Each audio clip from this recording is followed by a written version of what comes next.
Por supuesto, no es un pintor mexicano, pero puede afirmarse que con él arrancó la práctica del paisajismo como una actividad pictórica regular e institucionalizada en México.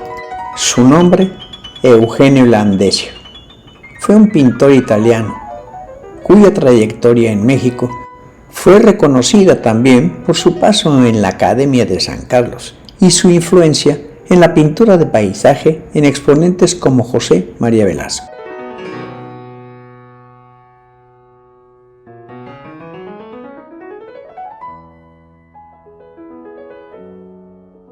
En esta segunda parte de pintores mexicanos del siglo XIX, veremos un conjunto de 5 de ellos, también muy influyentes del siglo XIX. Montiel, las hermanas San Román, Coto y por último Ocaranza.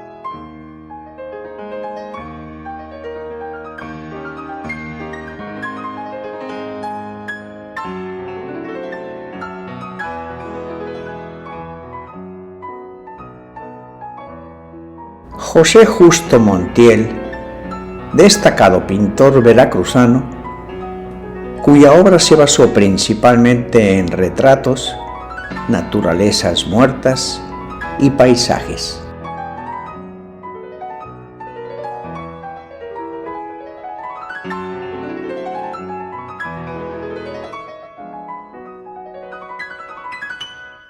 La obra de Montiel se dio a conocer en la Ciudad de México 43 años después de su muerte, en el año de 1942. El motivo fue que en vida se mantuvo marginado de los círculos sociales capitalinos debido a que era un pintor de provincia y su postura conservadora y alineada con el clero. La obra del maestro Montiel fue legada a la Universidad Veracruzana, quien la exhibe actualmente en el Museo de Arte del Estado de Veracruz, en la ciudad de Orizaba.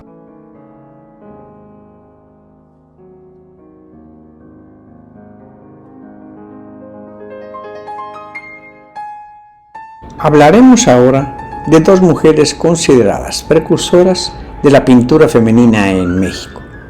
Se trata de Juliana y Josefa San Román, hermanas que formaban parte de una familia originaria de Santa María de los Lagos, hoy Lagos de Moreno.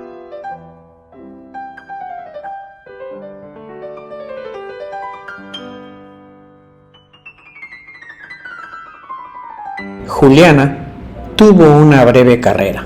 Incursionó en el género, los interiores de conventos, religioso, el paisaje, las escenas costumbristas y el bodegón. Con el deseo de conservar su imagen, la familia le solicitó a Clavé realizar su retrato. En él, Juliana aparece de pie mirando directamente al espectador. El pintor creó una narrativa en la que Juliana parece estar llegando a su casa para disponerse a pintar en su taller.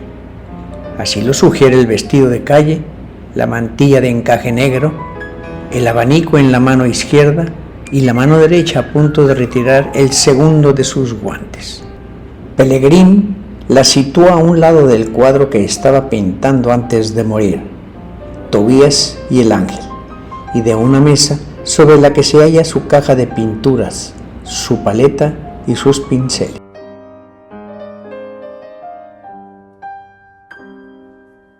El retrato post-mortem de Juliana fue presentado en la 6ª exposición de la Academia de San Carlos en el paso de 1853 a 1854.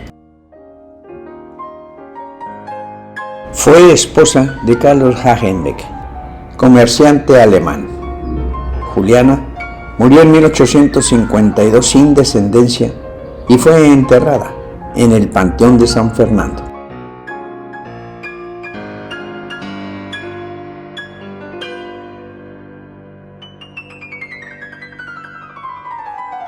Recordemos que Juliana murió a los 26 años. Por eso Josefa estuvo más activa que su hermana. El año de la muerte de Josefa no está documentada. Cuando pintó este frutero con frutas, tenía 19 años.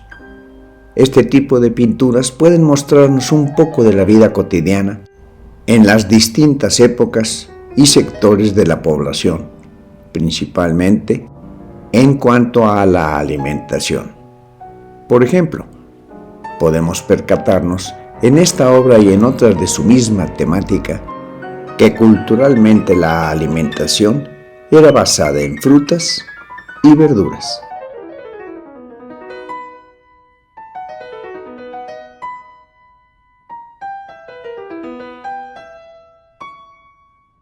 En esta obra, Josefa se plasma a sí misma rodeada de elementos y temas vinculados con la feminidad y la vida hogareña, así como de obras de autoría propia y de su hermana. Sin embargo, lo interesante es que San Román se representa a sí misma como una artista, pues en el cuadro aparece sosteniendo una paleta de colores y pinceles, llevando así a cabo una operación iconográfica que la coloca como una mujer en acción.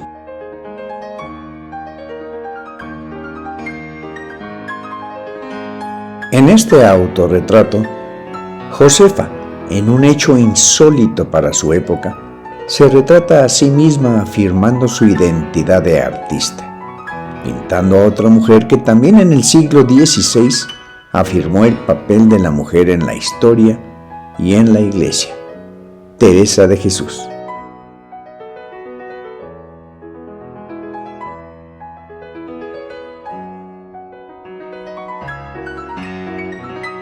Este bodegón que se muestra no es cualquier bodegón, ya que el fundador de la Fundación Cultural, Antonio Hagenbeck y de la Lama, proviene de una familia de dos pintoras pioneras del siglo XIX, las hermanas Josefa y Juliana San Román, abuela y tía abuela.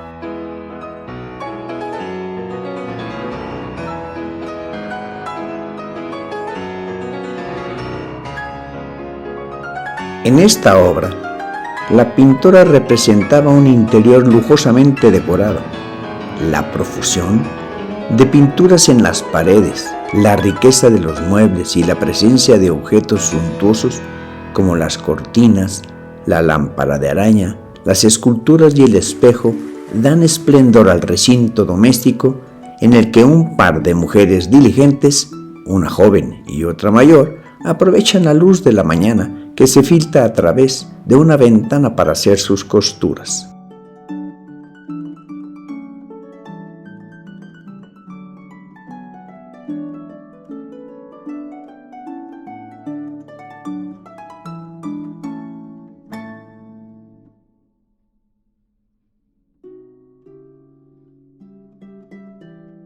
Luis Coto fue un pintor mexicano, considerado uno de los mejores paisajistas de su época.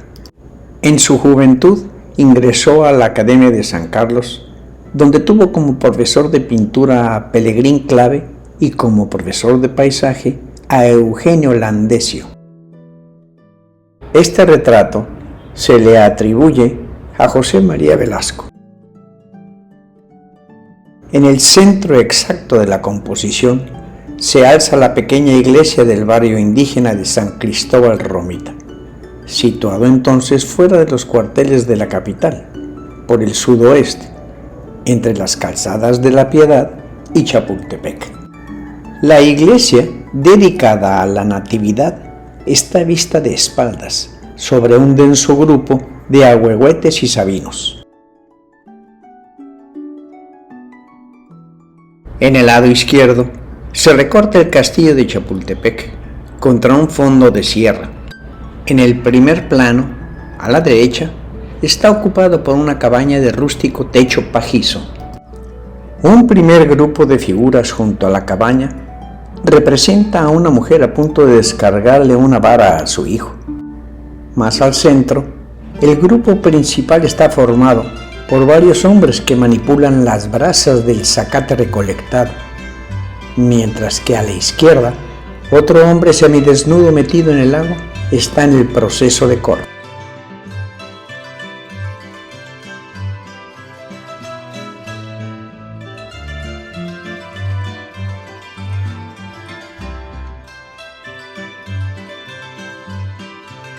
A la sombra de un par de ahuehuetes cercanos al bosque de Chapultepec, que ocupan la mitad izquierda de la composición, un par de peones sentados en el suelo se disponen a tomar el almuerzo que en una canasta les ofrece una muchachita de falda roja y rebozo azul. A la derecha de ellos, una mujer se inclina para llenar una jarra con el agua que por allí corre formando un arroyo. Un gran árbol caído, con las raíces al aire y una rama desgajada, cierra el primer término por la derecha. Al lado de este árbol se aleja una mujer cargada de leña, seguida por una niña. La composición queda cerrada por las instalaciones del Molino del Rey y un molino de trigo. A la derecha se alza el antiguo molino de pólvora o del Rey, un edificio de blancas paredes y techo rojo a dos aguas. A la izquierda y semioculto por los ahuehuetes, un edificio de mucho mayor tamaño, de varios pisos horadados por filas regulares de ventanas, construido de rojo tezontle y provisto también con un techo a dos aguas. Era un molino de trigo.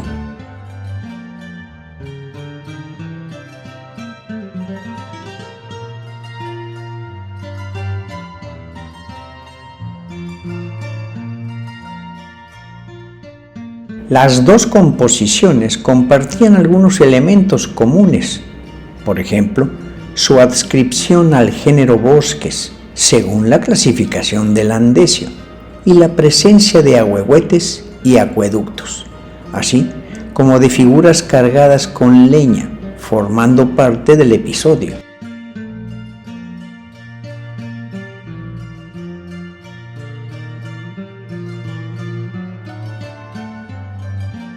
Ángulo sureste del atrio de la Colegiata. Destacan las masas iluminadas de esta iglesia, del templo de Capuchinas, y detrás el cerrito de Tepeyac, con su capilla y sus rampas. En lontananza, la Sierra de Guadalupe. En medio de algunos árboles y matorrales, ocupando la mitad derecha de la composición, las dos vías convergentes del ferrocarril están ocupadas respectivamente por la locomotora Guadalupe y su vagón de combustible o tender, y por un vagón de pasajeros. Operadores, pasajeros y gente del pueblo se hayan distribuido a lo ancho del primer plano, cargados en su mayoría del lado izquierdo de la composición. Entre las figuras sobresalientes vale mencionar al conductor, asomado a la cabina de la locomotora y atento a las acciones del fondo hacia el cruce de las vías. Un par de niños andrajosos al lado del vagón, uno de ellos cargando una canasta.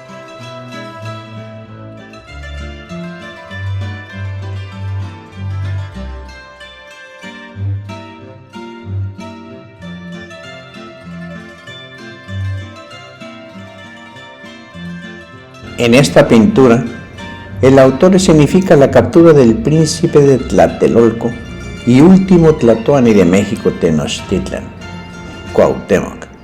La canoa en donde iba se caracteriza por estar construida con los mejores materiales, pues era digna del príncipe. En la escena se puede observar que iba acompañado de algunos principales. El ejército de García Holguín se encuentra detrás de la canoa. Se destacan los colores usados para captar la atención del espectador. Coto dirige la luz hacia los personajes principales, Cuauhtémoc sus acompañantes, García Holguín y los cómplices tlaxcaltecas que ayudan con tal hazaña.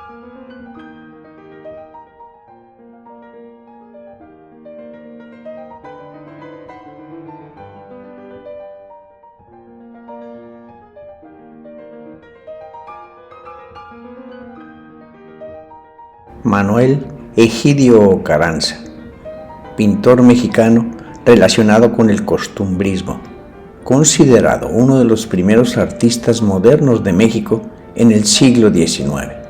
Parte de su obra se expone en el Museo Nacional de Arte en la Ciudad de México. La producción artística del pintor se caracterizó por crear una continuidad narrativa en algunos de sus cuadros, como lo observamos en obras como El amor de colibrí, de 1869, donde se narra el proceso del cortejo y posteriormente en La flor muerta, de 1868, donde ya se dio un engaño amoroso y la temática cambia de la emoción por un nuevo amor a la pérdida de valores reflejada en una atmósfera azul y fría.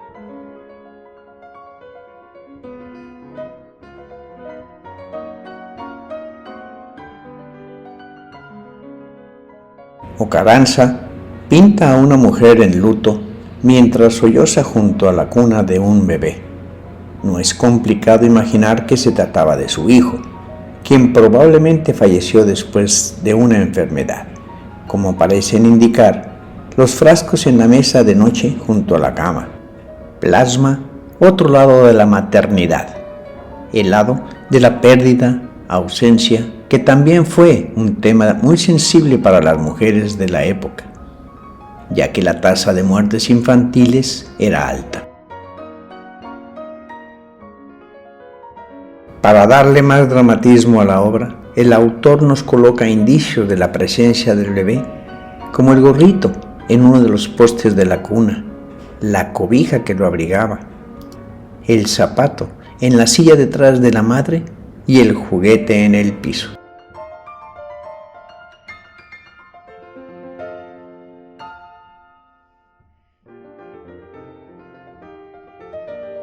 El costurero muestra a una joven dispuesta al descanso sobre un sillón rojo aterciopelado. Ataviada con un camisón blanco de holanes, disfruta de la tranquilidad en su hogar. Sostiene y observa una pequeña camisa que nos conecta automáticamente con la idea de la maternidad, que al ser relacionada con el anhelo que muestra en el rostro, nos deja entender que Carranza presentó el gozo femenino del saberse futura madre.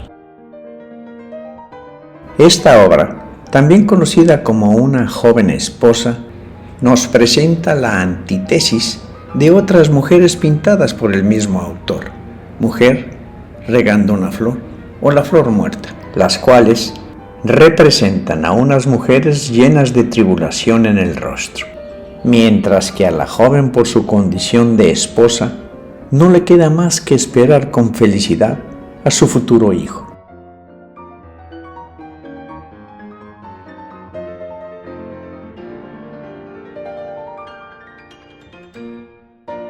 Delante de un gran armario abierto, Cupido, en figura de niño con alas de libélula, medio sentado en un áureo escabel, recubierto con una piel de ocelote, se ocupa en verter una gota de un frasco de veneno dentro del cáliz de una rosa blanca. Es la alegoría de los procedimientos que tiene el amor para envenenar la pureza. Lleva en la espalda la aljiba colmada de flechas y a sus pies yace su temible arco. También se ve tirado a la izquierda uno de sus dardos, en medio de un capullo de rosa, un clavel y un pensamiento, mientras que a la derecha descansa sobre el piso un ancho frasco destapado.